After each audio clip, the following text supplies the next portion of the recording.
Hello.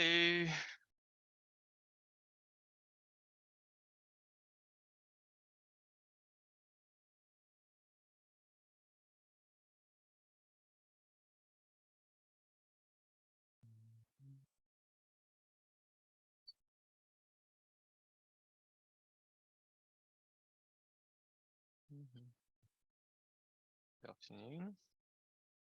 So we've got 3 questions that we haven't finished from last week. I have not received any questions about particular problems you'd like me to go through. So this is quite an unusual assignment. So I'm actually going through problems. And I've got 3 problems from last week, and only one person asked me to go through some more physics problems, which I was planning to do anyways. Is there anything else you would like me to go through? Please type in the chat. And as last week, you can actually send me a question. Send me a question in Slack, and I can go through that question. If you are struggling to do a question as you are preparing for your mocks or reminiscing about the past mocks. Anyways, problem 11. So I'm going to share my screen.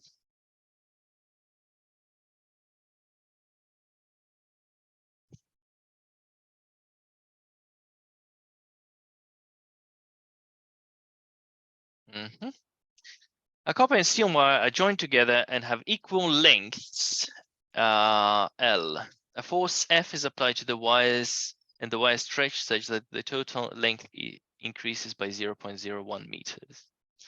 Cross-section area of the copper wire, cross-section of the steel wire, and the Young modulus for copper and steel are given. What is the extension of the copper wire? How does the ratio between the extension of the copper wire and extension of the steel wire change as the force is increased? Okay.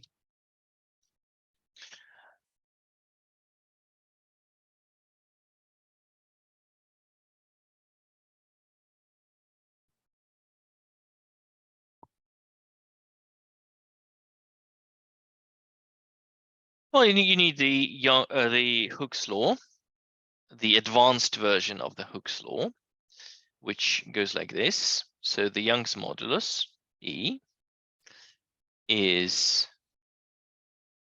sigma divided by the stress over strain. Okay, stress is sigma, strain is epsilon. There's sometimes different letters can be used, and we know that stress is the tension in the wire over the cross-sectional area, and the strain is the extension over the original length.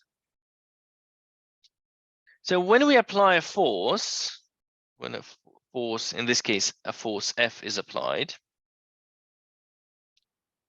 F, the wire stretches. Okay. And the tension along the wire is always the same. So both wires are stretched. So this one extends by delta L1, and this extends by delta L2. So we write the Hooke's law for the two wires. So why is it? Well, this can be written as this. Is the extension times E.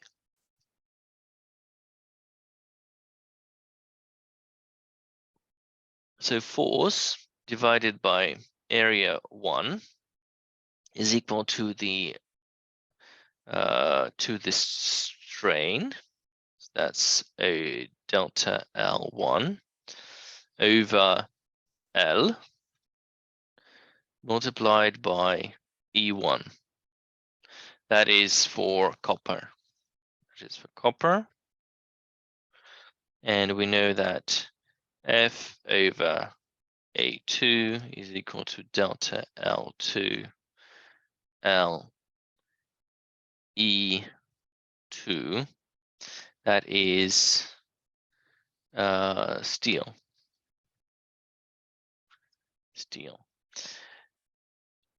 And we also know that delta L1 plus delta L2 is equal to 0.01 meters. 0.01 meters. Okay, so using those three equations, we can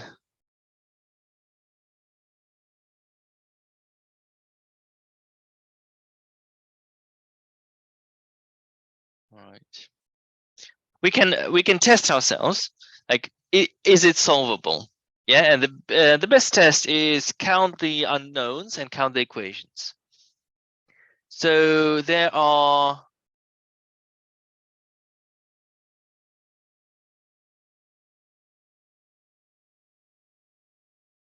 there are 1, 2, 3, 4 unknowns here.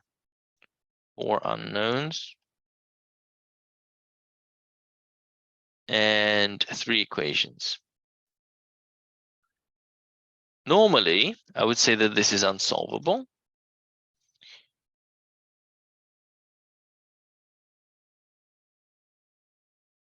But let's see. Let's see where this takes us.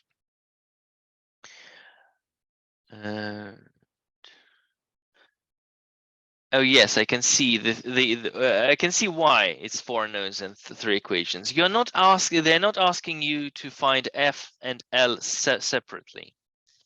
Yes, force and length, you don't need them, L and F. But if you multiply both equations by L, both sides of the equation, you get an FL. You get FL over A1 equals delta L1 E1. And you can see that FL is a separate unknown. So if you make a substitution, U equals FL, now you have 3 unknowns and 3 equations, which is solvable because you're not looking for F and L individually. Does that make sense? What I'm telling you now, does that make sense? Have you lost me? Or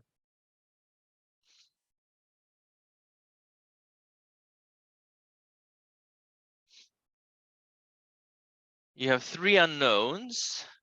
So by combining F and L, you're eliminating one of the unknowns because you're not looking for F and L separately.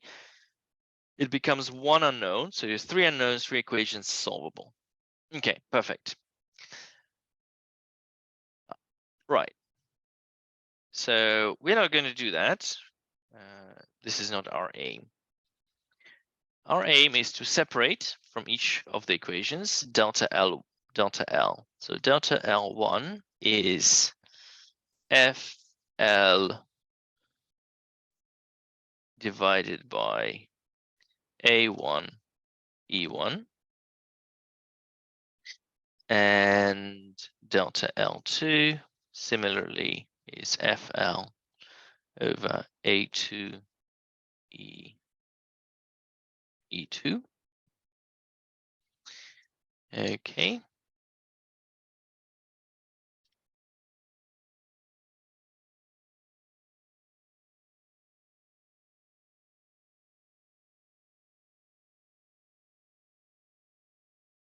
And from here, we can say that FL is delta L2 A2 E2, and we put that into here.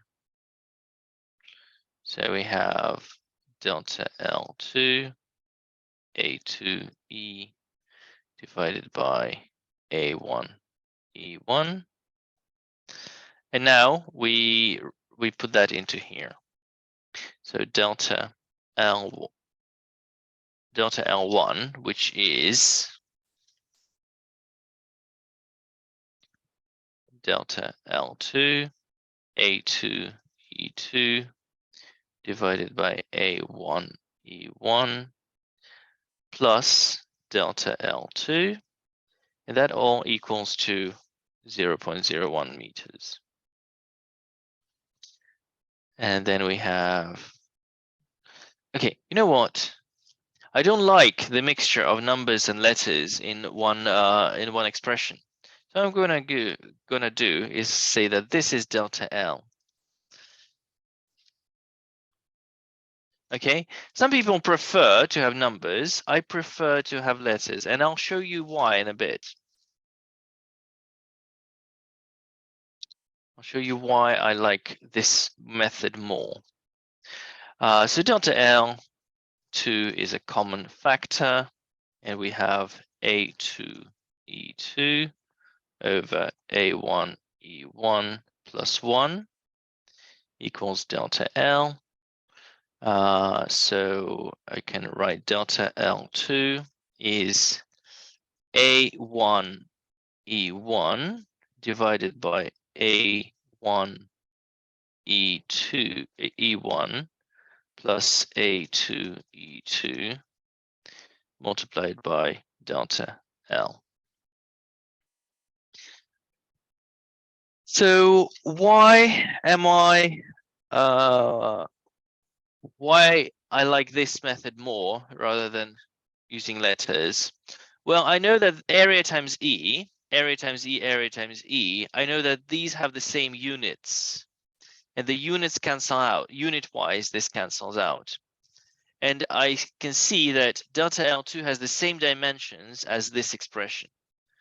So dimension-wise, or unit-wise, I probably haven't made a mistake. Yes. So if there was a problem like a common mistake would be to have something like this plus 1, and here you can see a problem that there is a dimension error, because this is square meters and this is 1, so you can't add. And if you replace it with numbers, sometimes you won't be able to follow that. E2. And then once you have the expression, then you substitute. So A1, that's copper. So 0.8 times 10 to the minus 6 multiplied by E, which is 1.3 times 10 to the 11. A1 E1, so that's the same thing.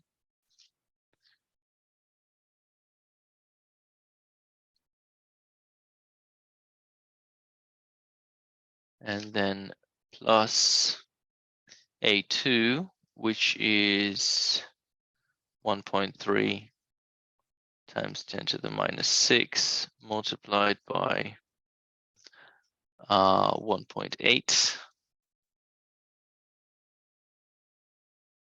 times 10 to the 11.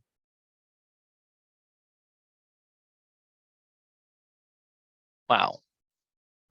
I'm quite surprised that the Young modulus for copper and steel are only slightly different. I've always imagined that steel is more stiff than copper. Well, it is, but not as much. Okay, interesting. And multiplied by 0.01, is that in millimeters? 0.01 meters. Okay. Meters.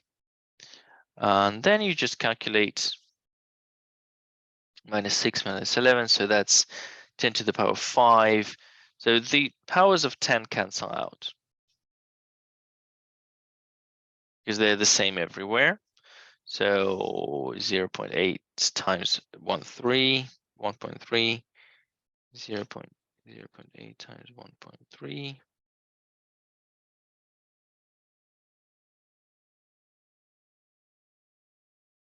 divided by 0.8 times 1.3 plus 1.3 times 1.8. 4/13. So that's times 0.01. 3. Well, it's 1. Yeah, it's 3.08 times 10 to the minus 3 meters. And then delta L1, you would find this is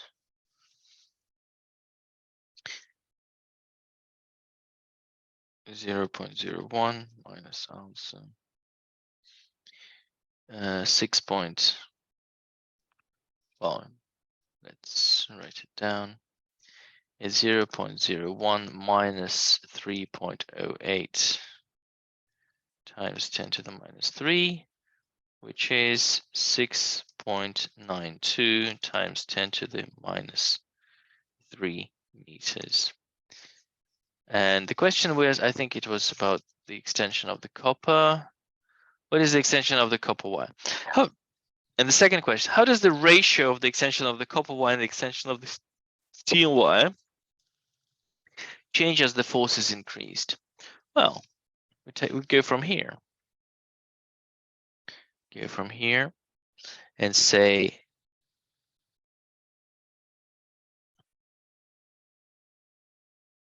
no, sorry, we don't go from here.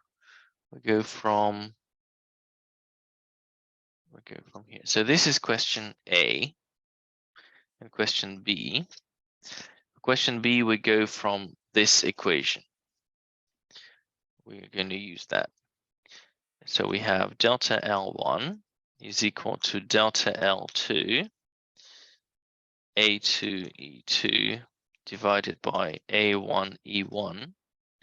And it follows from here that delta L1 over delta L2 is A2 E2 divided by A1 E1.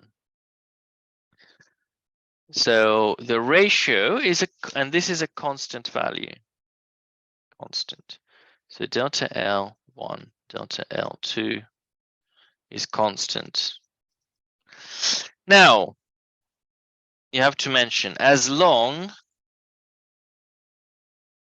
as limit of proportionality, oh, nobody calls it LOP, limit of proportionality, it's just me trying to be lazy, as limit of proportionality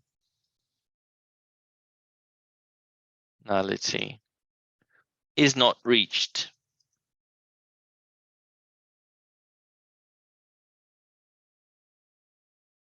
Okay. And if it is reached, then you have then there are speculations of what actually happens, because then you have to stress strain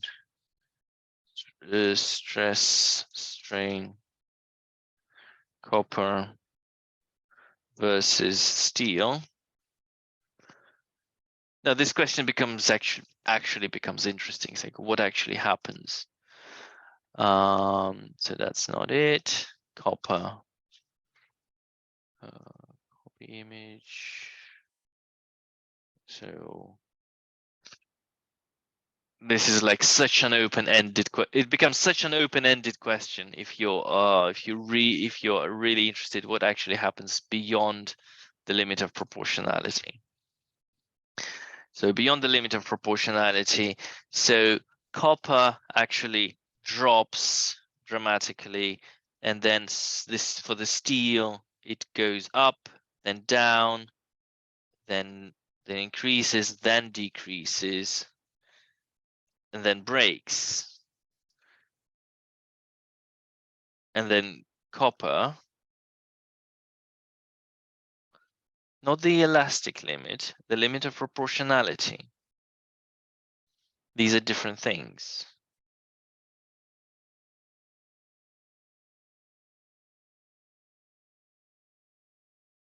Do you understand the difference? If you don't understand the difference between elastic limit and limit of proportionality, please please type 0 in the chat.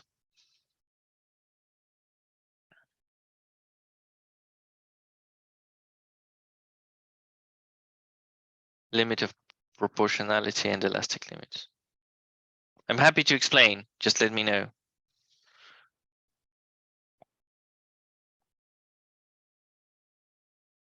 Okay, so let's look at a wire. So you start stretching it. You start stretching the wire, and you start stretching the wire. And first, it behaves like a spring, but then it changes the behavior. So some materials behave like this. We call them brittle materials. Brittle materials are the ones that break soon after reaching the nonlinear part. So this point is called the limit of proportionality. Limit of proportionality.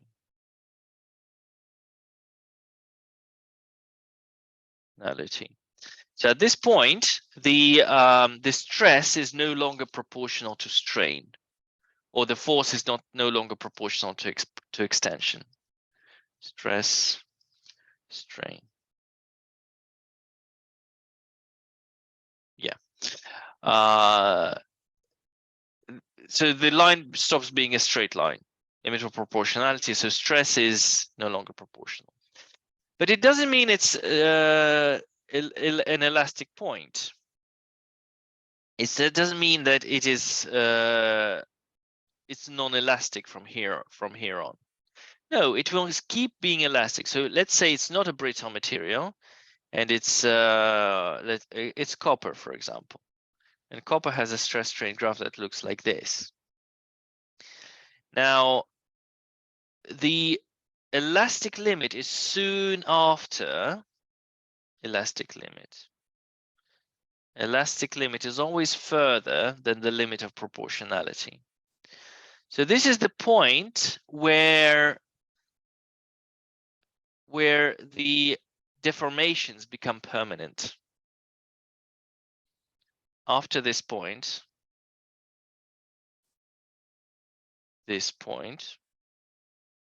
deformations are permanent.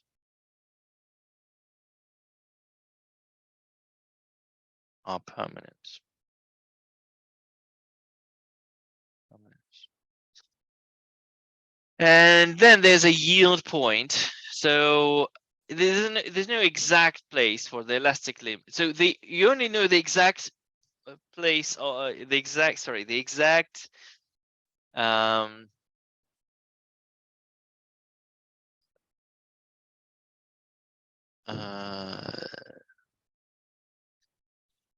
you know the exact position of the limit of proportionality, because that's where the line stops being straight. The elastic limit you can't really tell from the graph, but there are questions where you need to put the elastic limit. And somewhere here we have a yield point. Yield point is where the graph becomes really non-steep. So I'd say you could say here, when the gradient drops dramatically. Yeah, so large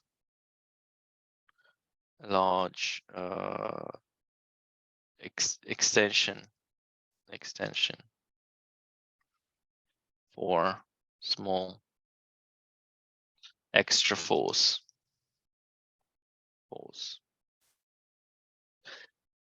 For example, if you translate the yield point into Russian, it becomes the literal translation is the point where the metal becomes a liquid. Okay, the yield point is where it yields, it becomes fluid, it becomes a fluid, because it just goes. Okay.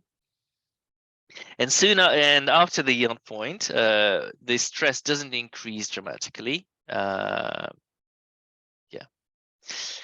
Now you might be wondering why does it go down?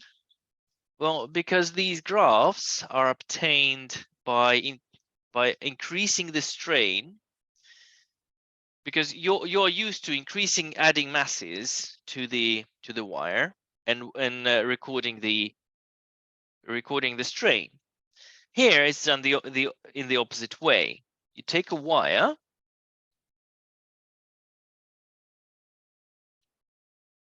and the independent variable is the strain, is how much you extend it. Yeah, so you record. So to extend it by 1 centimeter, we need a force of 10 newtons. To extend it by 2 centimeters, you need a force of 20 newtons. To extend it by 3 centimeters, you need a force of 30 newtons. To extend by 4 centimeters, you need a force of 32 newtons.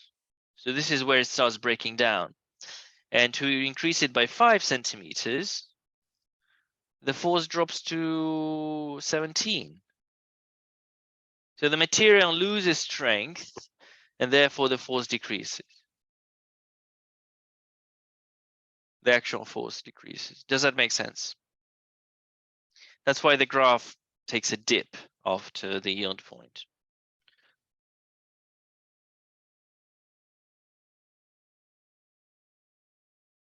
Okay. Any questions?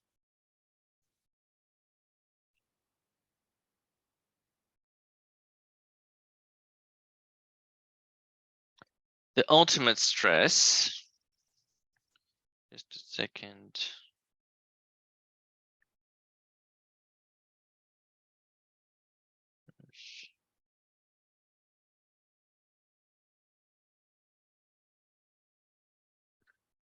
The maximum stress the material can withstand while being stretched before breaking.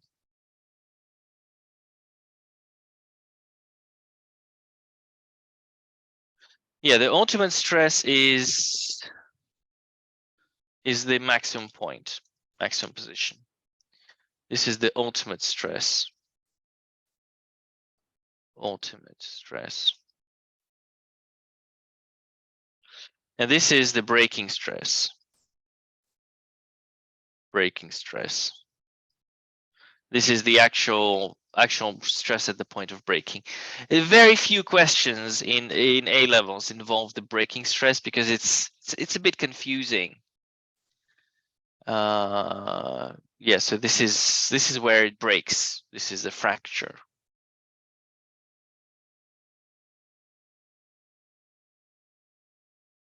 Okay.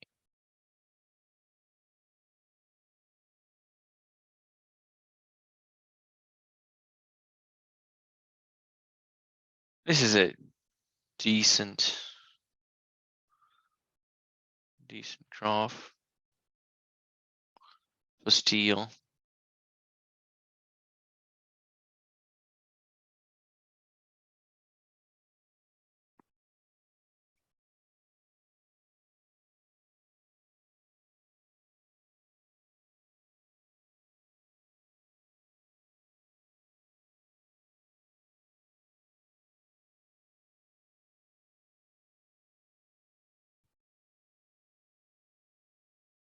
This is not a physics guide. This is a structural engineering guide. But yeah, so the things that we were talking about, this would be the yield point. This would be the limit of proportionality, and somewhere here would be so this is the limit of proportionality. That is the elastic limit, and this is the yield point. Oh, elastic limit and the yield point. Hope that makes sense.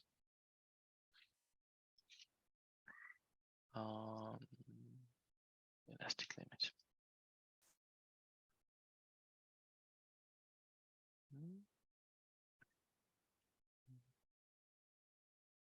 All right. Did that help?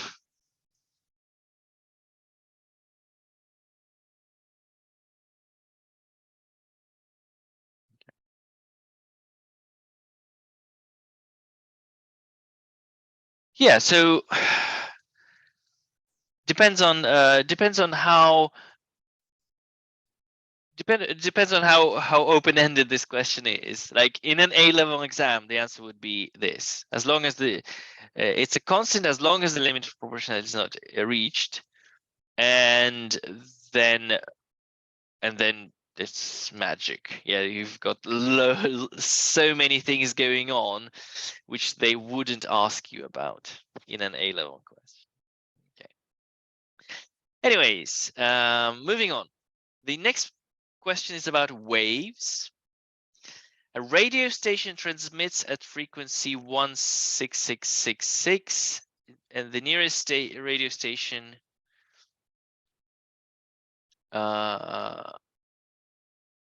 and transmits from two transmitters X and Y. A car drives at 18 meters per second along a road that is 2,400 meters away. So it's a theoretical radio station. Yeah, so apparently there are no radio stations transmitting at this frequency in the UK. However,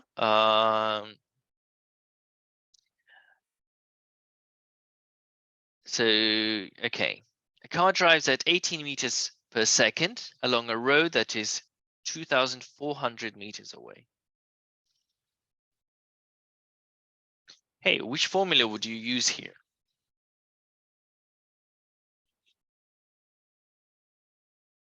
Who's done waves? Which formula would you use here? Like some people would immediately understand what's going on.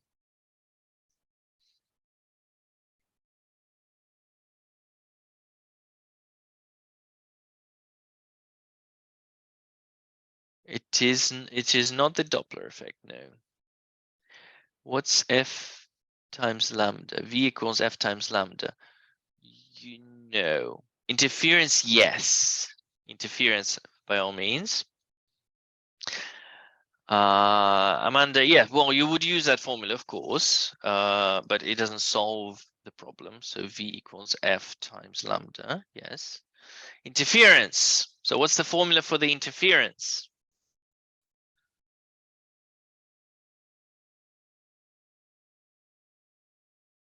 It is double slit interference. And what's the formula for interference?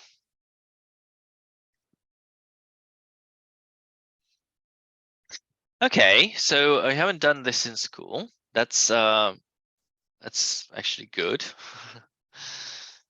Ripple tank simulation.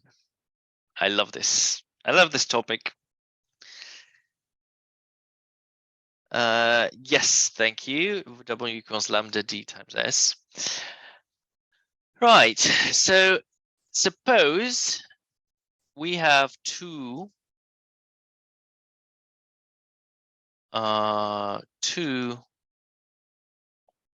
sources of waves.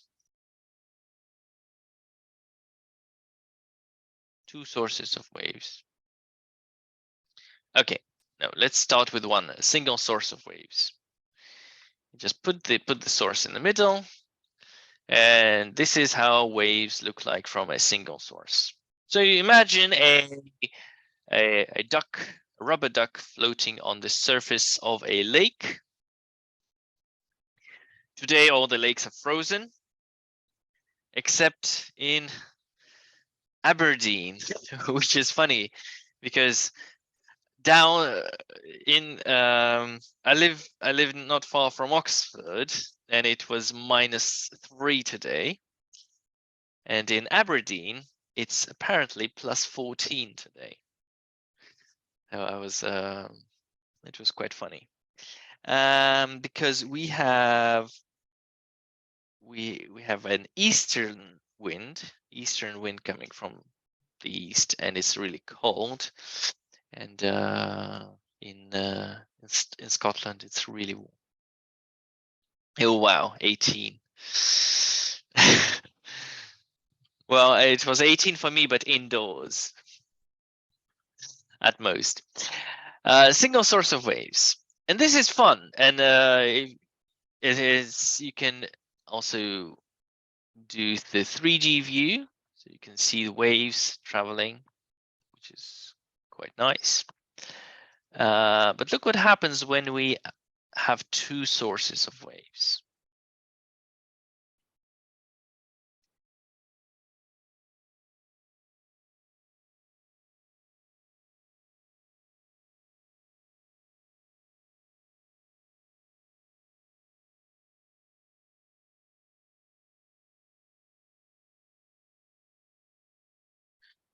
This is called an interference pattern.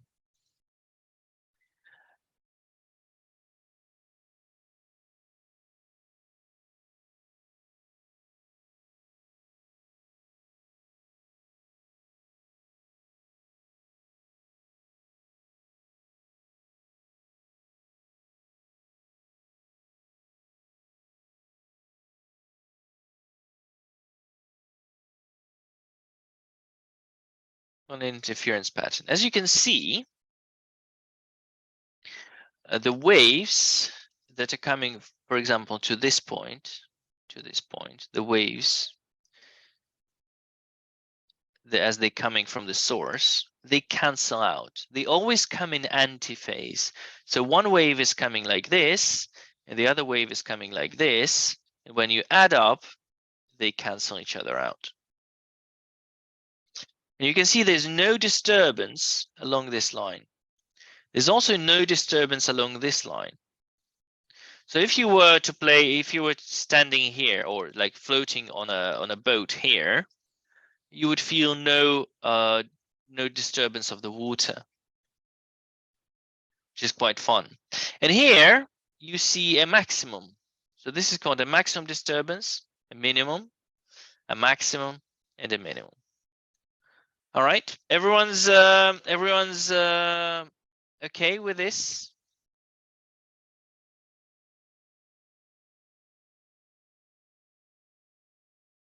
Especially those who haven't studied waves before. So you can see the waves are canceling out. This is called destructive interference. Destructive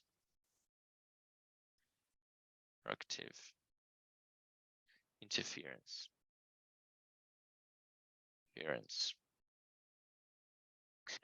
Okay, now let's move the sources to the edge.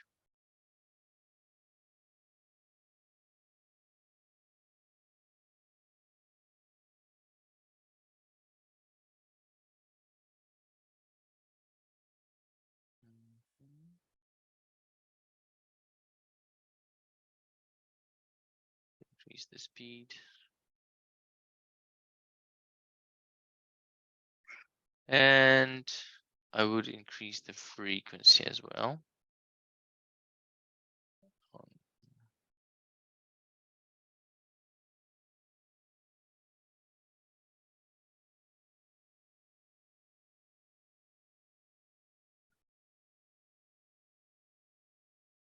So two radio stations transmitting at the same frequency.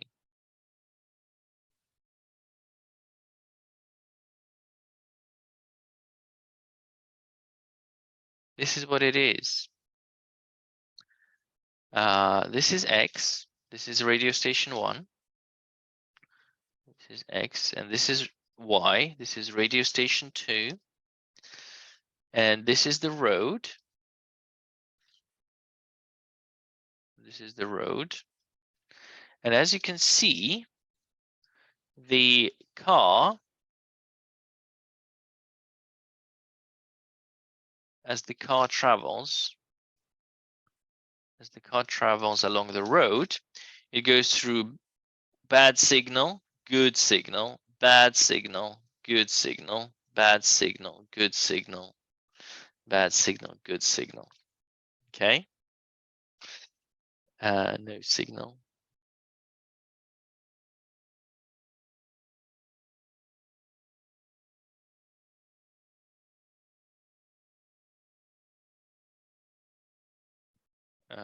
Good signal. Etc. Okay, so destructive, constructive, destructive, constructive, destructive, constructive, destructive, constructive interference. I'm sure you've all had some kind of experience with this. Yeah, when you travel by car or on a bus and the radio goes and then a nice song plays. I'm not going to sing today. And then again, and then a song plays, etc. And there's a formula.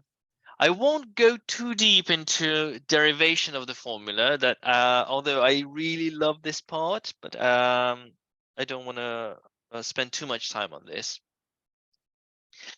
The formula goes as follows. So suppose D is the gap between, so D is the gap. A W is the distance between successive maxima, sorry. W is the distance between two maximums. W. And L is the distance from the source to the receiver, L, we call it the screen. Then there's a formula. And honestly, I never remember this formula. But I remember that it depends on three things. So basically what I remember,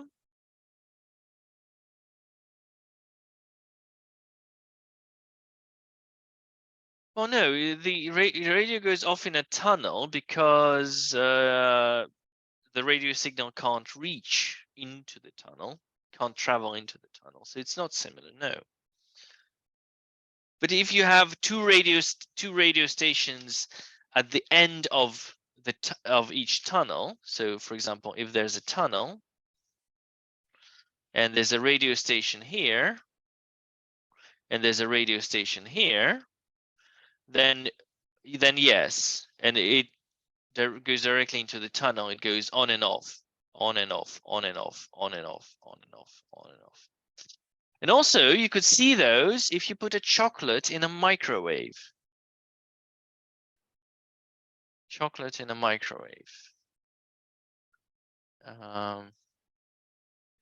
Chocolate.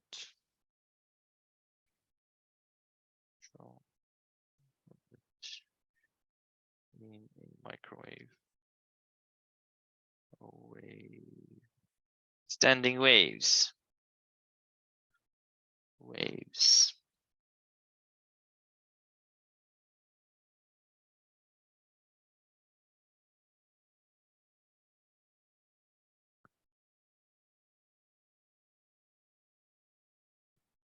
It's called measure the speed of light with chocolate. So if you actually put chocolate in a microwave, this is what you're going to see.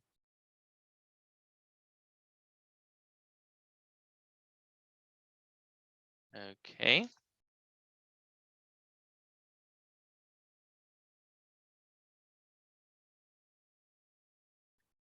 Okay, so this is a hot spot. This is a cold spot. Oh, sorry, hot. So it's the same idea. It's just now it's in 3D, and yeah, that's in a microwave. There's a pattern in a similar way that you see a pattern here. This is a 2D version. Now this is just a 3D version of this, and also yeah. Now this is the formula I never remember. What I do remember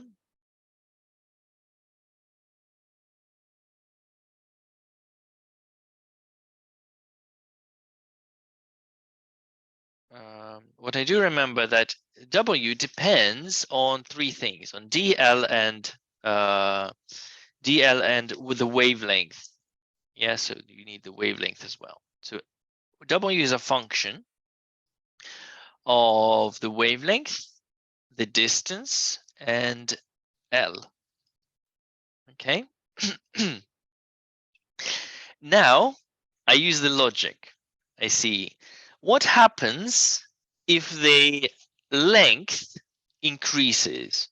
Well, if the length increases, what happens to W? If L increases, what happens to W? What can you figure out from the diagram? Increases as well, of course.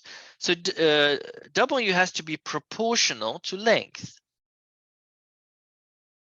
So L. Now, if the distance increases, now this is hard to see, but I just remember this, that if the distance increases,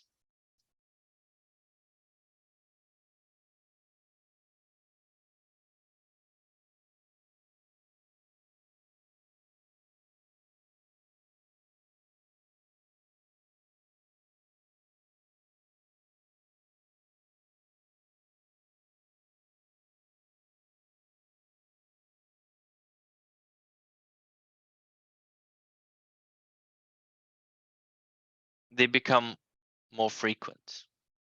Yeah. You have more minimums and more maximums. So as you go along, they would be more frequent. Therefore, if D increases, W decreases. So it has to be in the denominator. That is how I do it. Every time I need to work out this formula, I do this very quickly in my head. And then finally, if the wavelength increases, what happens to W? Well, let's increase the wavelength. So we do this by reducing the frequency.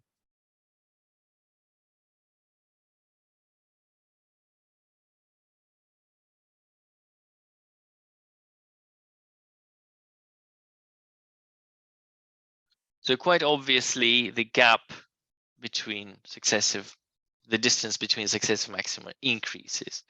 So it is like this. So it's L lambda divided by D, and that's the formula that you need to use. Okay, and somebody gave this formula to me, lambda D over S. True.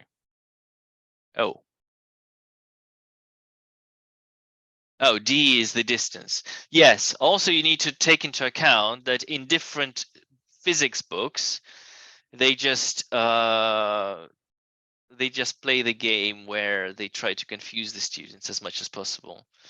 So basically, they use different letters for D, they use different letters for L, they use different letters for W. So sometimes D is S, most commonly, L is D. Just be aware of that. They will try to confuse you. I don't know why they do it. It's just, yeah. Every author of an A-level book wants to be unique. And they use different notation. Anyways,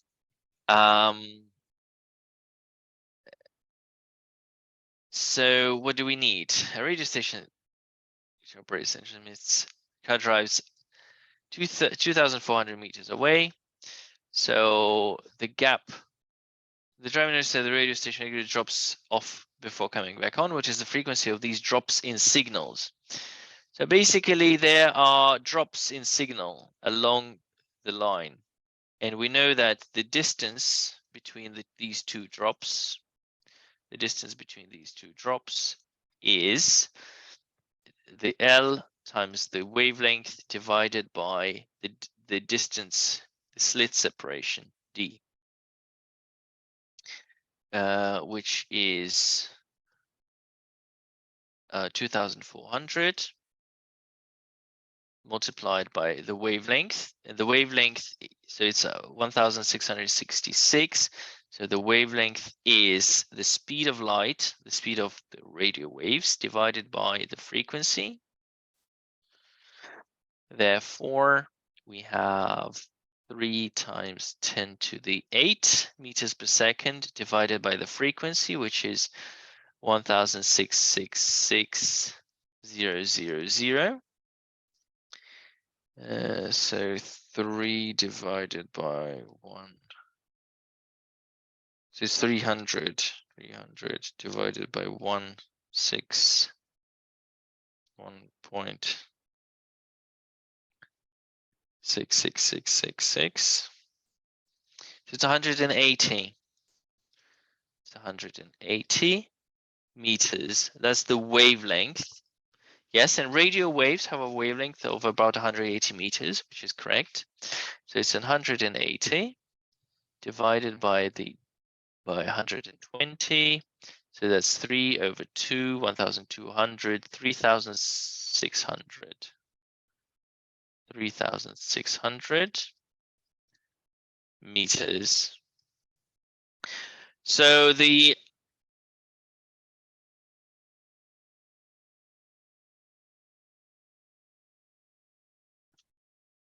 yes, so the car loses signal every 3,600 meters, which is surprisingly a lot.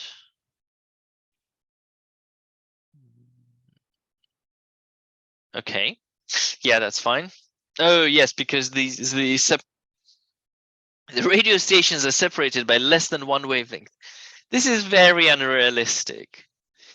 It's very unrealistic. Usually they're separated by several kilometers, and that's why this distance is so huge. Anyways, 3,600 meters, and it's traveling at 18 meters per second. So the time is 3,600 meters divided by 18 meters per second. So 3,600 divided by 18, which is 200 seconds. 200 seconds every 200 seconds. So every 200 seconds is the frequency. So the frequency is 1 divided by time period, which is 1 over 200. Don't want to embarrass myself by getting it wrong. So 0.005 hertz. Okay. If I was doing this question, I would use different numbers. So the frequency is a bit more realistic when, sometimes you have every 5 seconds. The signal, you lose signal every 5 seconds. All right. Does this make sense? Does it shine light?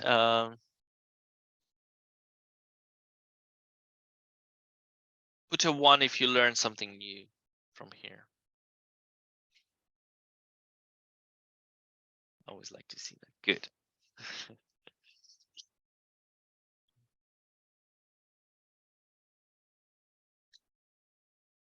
17, a 25 ohm bulb is connected across the terminals of a 12-volt battery having 3.5 ohms of internal resistance. What percentage of the power of the battery is dissipated across the internal resistance and hence is not available to the bulb?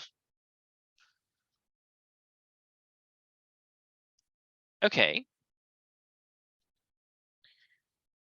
Who's done the electricity topic already at school?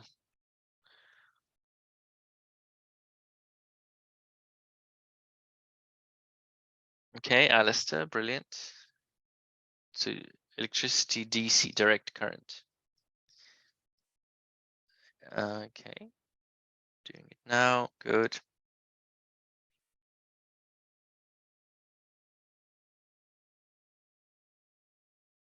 So 4 people.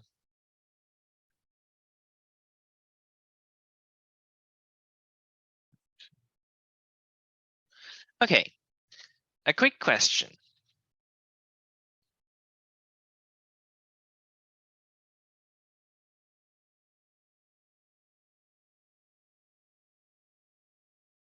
I have a battery.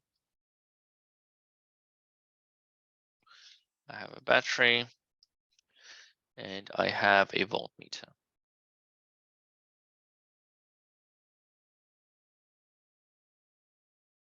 Voltmeter. And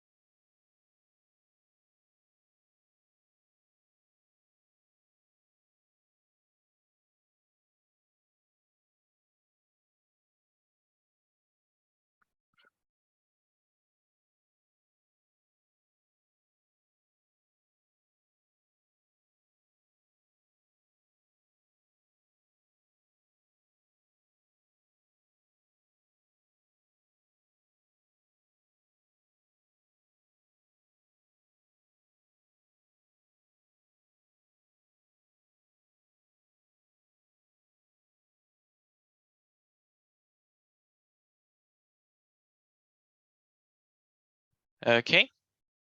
Oh, I'm gonna do it like this. I have a battery, I have a voltmeter,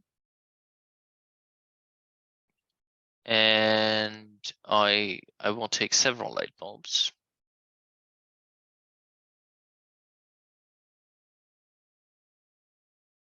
And I'll use 3 switches.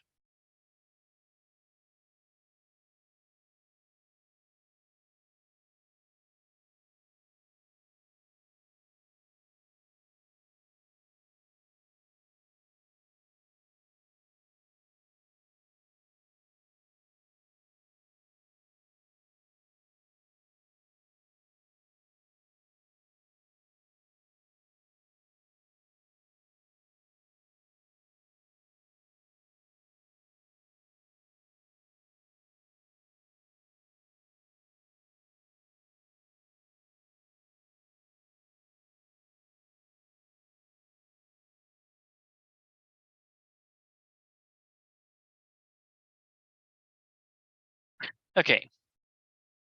I'm measuring the voltage on the battery. And you can see that it's 9 volts. What would the voltage be when I close this switch? When I close the first switch? What's your thought?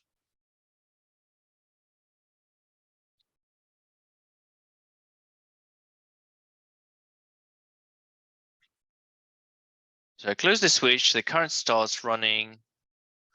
What happens to the voltage? So why is that?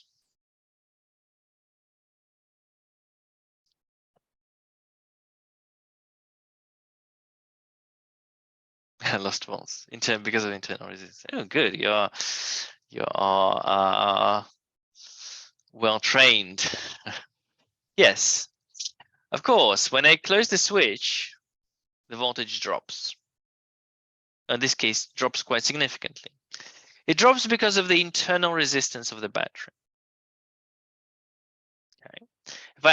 If I close the second switch, drops even more. And the third switch, it drops even more. Okay. I don't know if you have noticed, but when you start a car and the headlights go off while the car is starting. And when the car starts, they go back on again. Right? If you haven't noticed that, do an observation. So you turn the key, the engine goes, and whilst it is doing that, the starter motor is turning, the light bulb stops working. The reason for that is that the starter motor has a very low resistance. So we're going to model the starter motor with this resistor. So these are the headlights. These are the headlights of a car. And the starter motor, let's increase the voltage. Let's increase the voltage.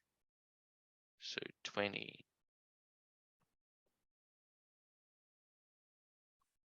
So these are the headlamps of the car. And the voltage is 8.33. So they are turning. Look what happens when I run the starter motor. The starter motor has very low resistance. It draws a huge current from the battery. Look, the lamps go off. So while the starter motor is running, the lamps are off. Then we release the key and the lamps go back on. Look what happens to the voltage. When I run the starter motor, the voltage drops to only 1 volt, and which is not enough to power the lamps. And when I release, the voltage goes back up to a reasonable level. This is all to do with the internal resistance, of course, of the internal resistance of the battery. Because if the battery did not have an internal resistance, if I remove the internal resistance, the voltage is 20 volts, and having a resistor here does not change the voltage. It does create a short circuit though. Okay, so this is an unrealistic scenario. Okay.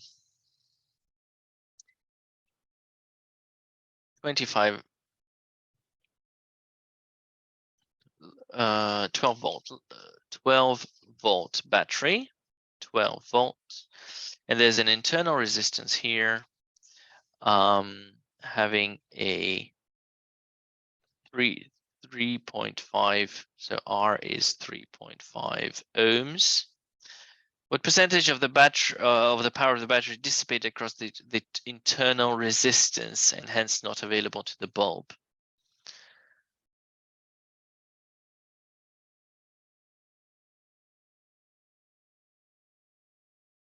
And so this is a light bulb, which is 25 ohms. This is the resistance. Okay, so we need to find the voltage on the lamp. And the voltage on the lamp, which is also known as the terminal voltage. So the terminal voltage is the EMF of the battery, which is 12 volts, minus current times the internal resistance. This is the formula. And we also know that the terminal voltage, well, that's the voltage here, which is IR, according. So that's I times R, EMF minus IR. And we can find the current drawn from here. I, R plus R equals EMF. I is equal to EMF divided by R plus the external plus internal resistance. And this formula makes so much sense because I mean the current in the circuit is EMF, that's the voltage on the battery, the voltage that is written on the battery, divided by the total resistance, which is combined from the resistance of the circuit plus the internal resistance. Makes perfect sense. Therefore, we can find the current, which is 12 divided by R 25 plus 3.5. Can't believe the numbers are so not beautiful. So 12 divided by 28.5. That's 0.42421 amps.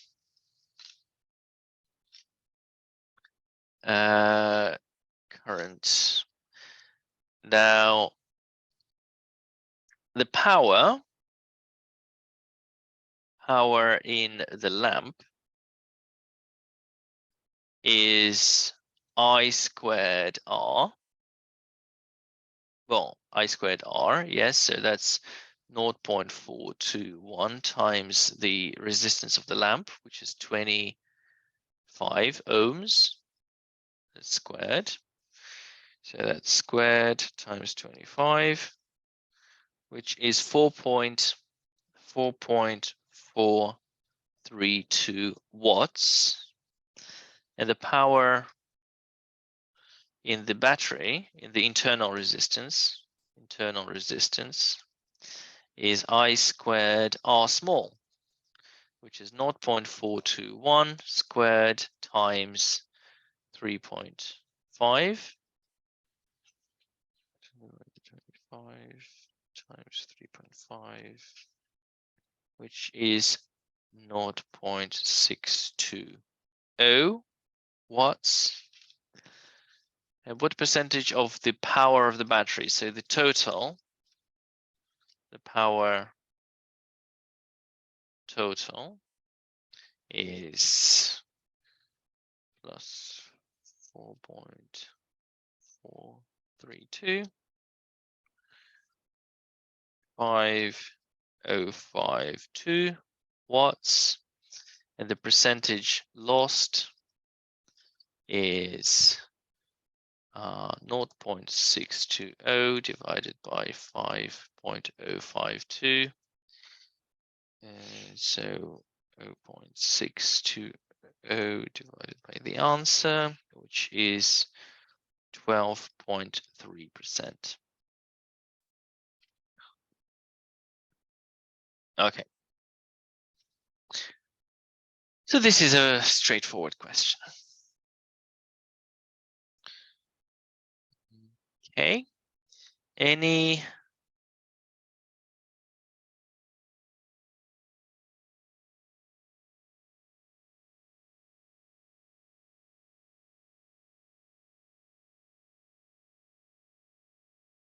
okay. Other questions that you'd like to go through? I think I have one more.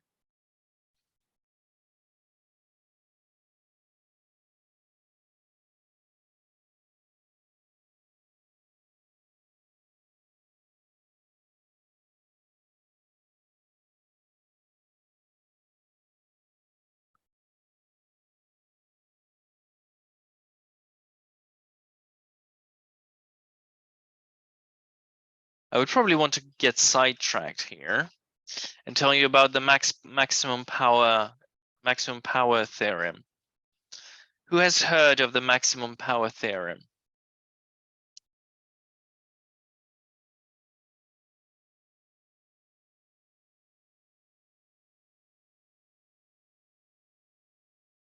EMF.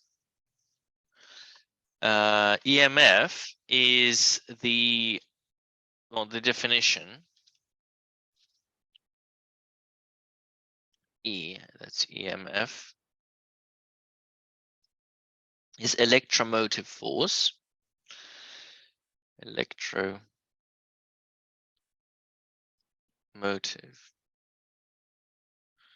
force is the energy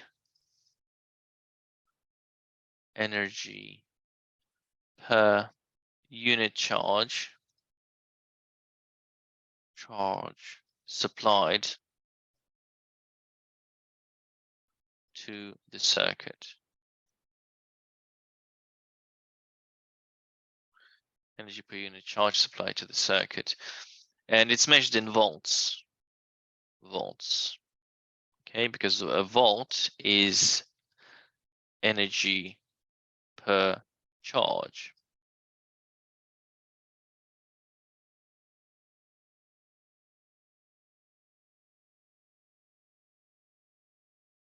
Arman.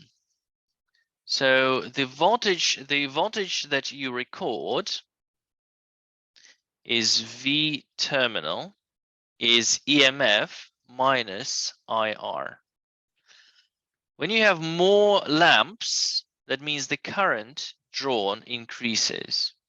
And if the current increases, the voltage drops. Yeah, Alistair, you're correct. So when you have more lamps, means more current,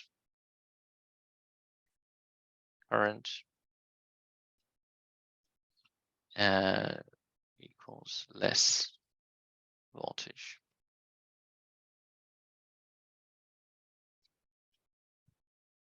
So when there's more current running through the battery warms up more than it does when the current is low. And that makes perfect sense. If you make your phone work really hard, it gets warm. Because, well, one of the reasons why it gets warm, because the battery has to work hard.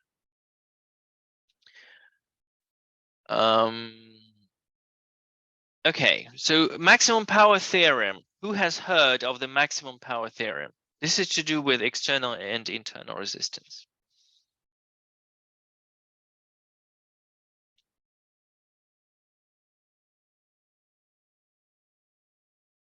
Maximum power theorem. Power theorem.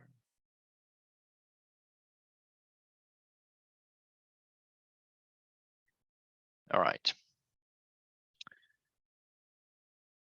So you have a battery which has internal resistance.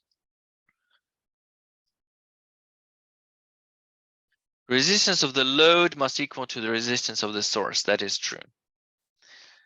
So, and then you have a variable resistor.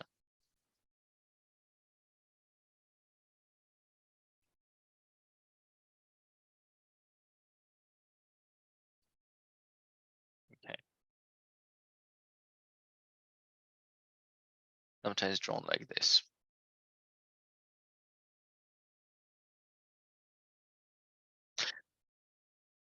So the maximum power theorem, it says that the power delivered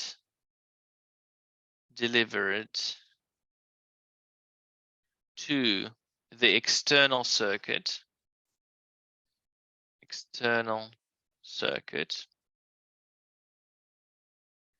is maximum when the external resistance is equal to R. So R is the resistance of the external circuit, resistance of the external circuit,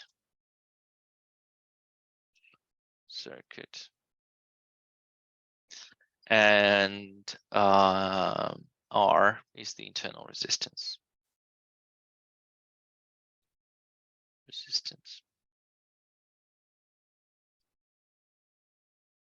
Okay, the proof is quite elegant, and from my experience, not many students can prove it.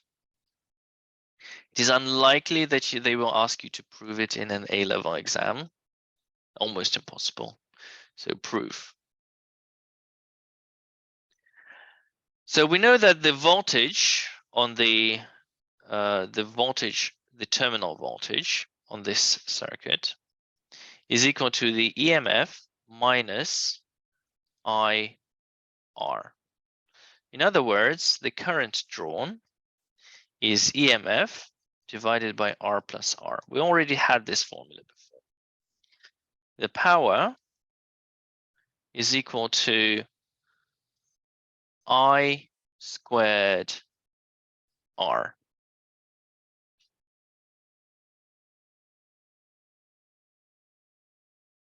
And that's equal to EMF divided by R plus R multiplied by R. Now, this is an expression for power. This is the external power delivered to the external circuit. So this is the external circuit. In this case, the external circuit is a resistor. Yeah, it is a variable resistor. Now, R is your variable.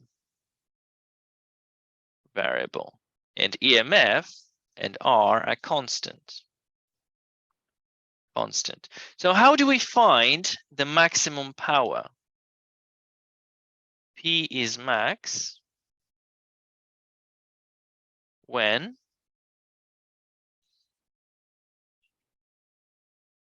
something schools or something that schools in English-speaking countries are not very good at is linking physics and maths. Yes, power is max when the derivative of P with respect to R is 0. You need to differentiate this expression and make it equal to 0, and that's your maximum R. So we differentiate that d over dr. Oh, sorry, I forgot the square of EMF squared R divided by R plus R squared. So you need to differentiate that. So this is a quotient rule situation. So EMF squared is a constant, so we can leave it outside. So it's going to be UV minus UV divided by V squared. So it's going to be U, in this case, is R, and V is R plus R squared. Use strive, so that's 1 multiplied by R plus R squared minus R multiplied by 2 R plus R over R plus R to the power 4. And this must equal to 0. And obviously, this is equal to 0 when R plus R squared minus 2R times R plus R is equal to 0. And now R plus R is a common factor. R plus R, open bracket, R plus R minus 2R equals 0. So R plus R multiplied by R minus R equals 0. So R plus R equals 0 or R minus R equals 0. So this is impossible. Possible because the sum of two positive numbers cannot be equal to 0. That means R equals R. So that is what we needed to prove as required.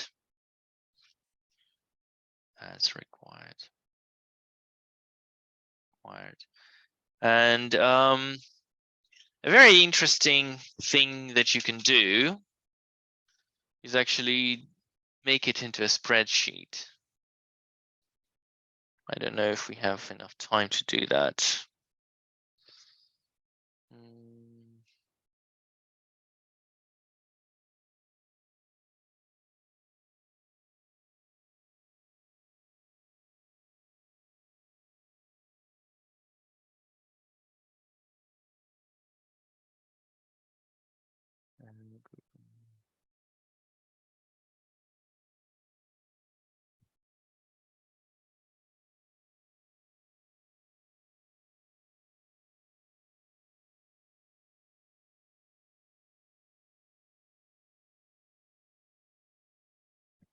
Okay, so here I will have the external resistance. So I'm going to say that the internal resistance is internal resistance is 1 ohm. The EMF is 12 volts. 12 volts. And okay, external resistance. Then we have current. Then we have power.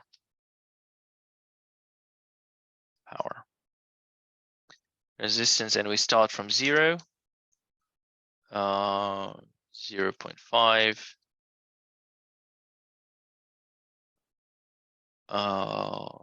1. Current is equal to, so EMF divided by the sum of the internal resistance plus the external plus internal resistance. You need dollar signs here. You need dollar signs here. Okay. And we know that the power is equal to the current squared multiplied by R. And it's equal to C. Yep. And we just stretch this out.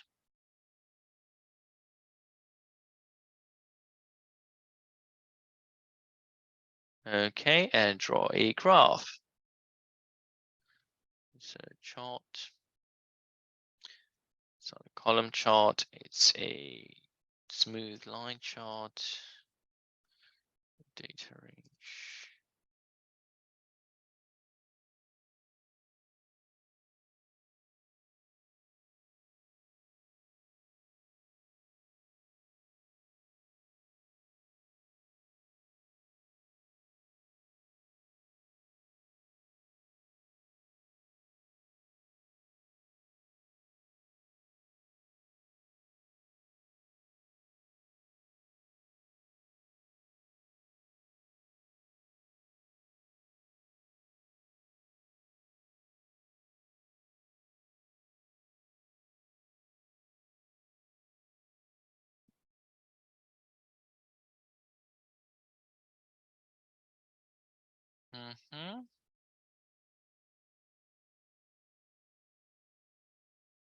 And as you can see, this is the power delivered to the external circuit. And as you can see, when the bottom line is the external resistance, external resistance, and this is the power, and you can see the power is maximum when when it is 1. So let's see if we can change the internal resistance. So let's change it to 5. And now you can see the maximum is at 5. So when external resistance is 5, it's a maximum. If we increase the EMF, it's only just the maximum power increases. The position does not change. So we can play around like 12 or 22. And you can see that the maximum becomes 22. 12, the maximum becomes 12. So quite a fun thing. So max power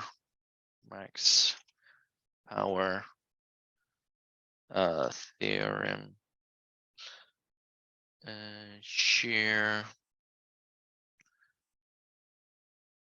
Anyone with the link.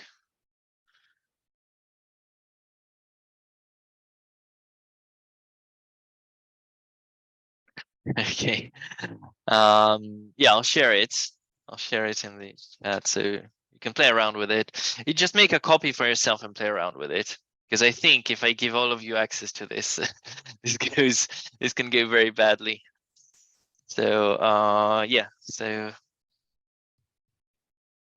play around with this, see how I make it prettier. Okay. Would you also need do a second derivative to make sure it's maximum? If you are uncertain, then yes, of course. But there are other ways to check that it is a maximum. You can simply substitute R equals 0 and see that the power is going to be 0. You can also substitute R equals infinity, or R is very large, and you can see that the power delivered is going to be 0 as well. Therefore, if you have 2 zeros and a stationary point between them, which has to be positive, of course, then it has to be a maximum. There are no other options. Okay.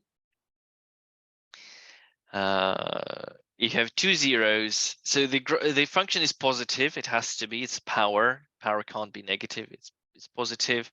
There are 2 zeros, and there's a stationary point. It is a maximum. I mean, yeah. Okay, so I hope that was useful. We went through some questions, and yeah, hope that helped. And see you next week. And next week we're going to be discussing assignment 6. Assignment 6, which is ready.